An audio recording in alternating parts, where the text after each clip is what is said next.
2020, a year that I'm sure is etched into your memory as much as it is in mine.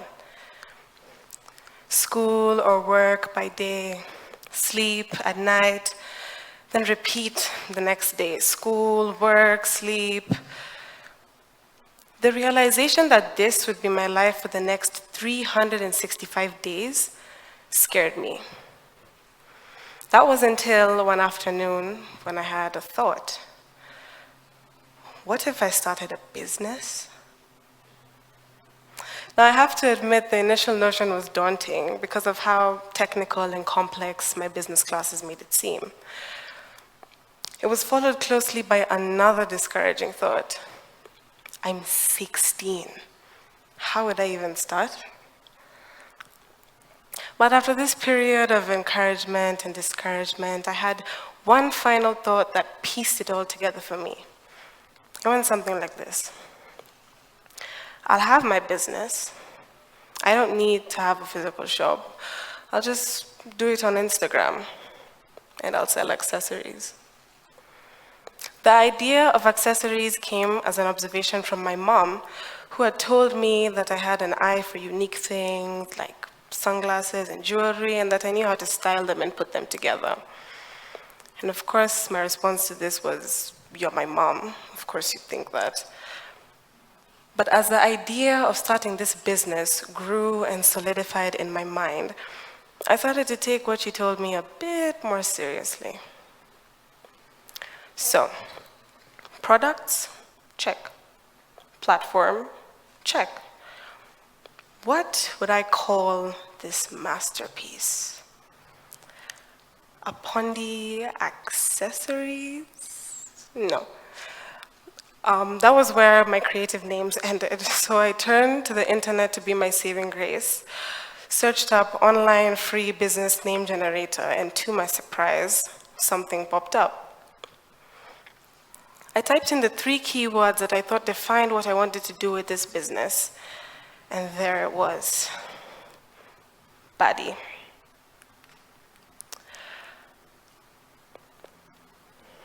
Baddie. It was perfect. It was fitting, edgy, and it had meaning to the people in my generation because it meant that the person on the receiving end was attractive and confident in their own unique way. But I couldn't just stay with the idea of the products that I wanted to sell and a great name. I needed actual products. So the next week, I took a trip with my mom around town, who showed me a myriad of the best accessory wholesalers that Nairobi has to offer. Specialized shops to the T. I mean, earring shops, necklace shops, sunglasses case shops. I was in heaven. But I needed to come back down to find my guy, Baddie's supplier. And eventually, I did. David. Now, at first, David was just my supplier, but as I got to know him, he started to tell me more about his other income sources. You see, David was an entrepreneur. He had a boda, or a motorbike, which had a rider, and a kiosk that he had opened with one of his longtime friends in the CBD. With David, I was definitely ready to go international, conquer the world. But I needed a ride, which is where Amos comes in. I bumped into him on one of my Bolt Boda trips. Now, Amos was amazing. He was charismatic, he was funny, he was street smart, and he knew how to make great conversation, the kind that I thought would be vital when he was delivering a product to a customer. He was different from David because he had this one source of income that he milked to get all of his money for his living. Now, what can we draw from these 3 stories? All of them are SMEs, but how do they shape the economy? You have to admit, that's a big thing for 3 little small businesses to take on. I believe that SMEs have the potential to shape the economy in 3 ways. One, they provide jobs. You see, Badi was providing work for David and Amos, who are providing work not only for themselves, but for their shop assistants and other employees. What this does is contribute to the increase of Kenya's GDP, an indicator that the economy is stable. Let's dive into some statistics for a second. A report online stated that by the end of this year, up to 7.5% of Kenyans would be unemployed. Now, another report stated that SMEs account for up to 30% of the jobs that are provided by the private sector. You see where I'm going with this? Collectively, SMEs have the potential to solve the problem of job provision. They also provide necessities to a majority of the population. Things like the 250 milliliters of milk and matchboxes. Let's use David's kiosk as an example. The Star Online reported that they reel in about 60 customers daily, kiosks. That's 420 a week, 1,860 a month, and 21,000 a year.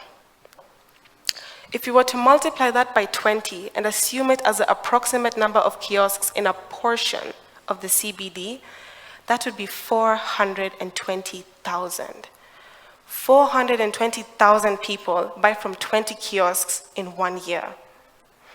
That's roughly under 10% of the population in Nairobi alone, and not even half the kiosks.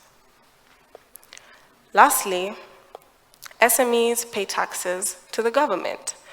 Now, when they're paid by people like David and Amos, they later go on to pay for things like salaries to civil servants, public school teachers, healthcare officials in public hospitals, as well as finance major bills that are passed by the same government, like the Hustler Fund. And before we get into that, let's define what a hustler means. Now, Collins Dictionary says that a hustler is an enterprising person who's determined to succeed, but the Kenyan hustler is a concept that has no singular definition. Now, back to the fund. It's said to be made up of 50 billion Kenya shillings and aims to provide people like you with funds or loans from 3,000 to 50,000 Kenya shillings for an existing or non-existing enterprising idea. I think that this is a phenomenal concept because it will provide financing for the creatives, for the innovators, for the young, talented minds that Kenya harbors who don't have the funds to finance these great ideas. In between the lines of the economics lesson I believe I've given, I hope I've opened your eyes to the opportunities that are available in Kenya, and to the fact that all you need to start that small business is an online name generator, a mom like mine, a David, and an Amos. Biashara yako si yako peke yako, ni yetu, which directly translates to, your business is not yours alone, it's ours. Thank you.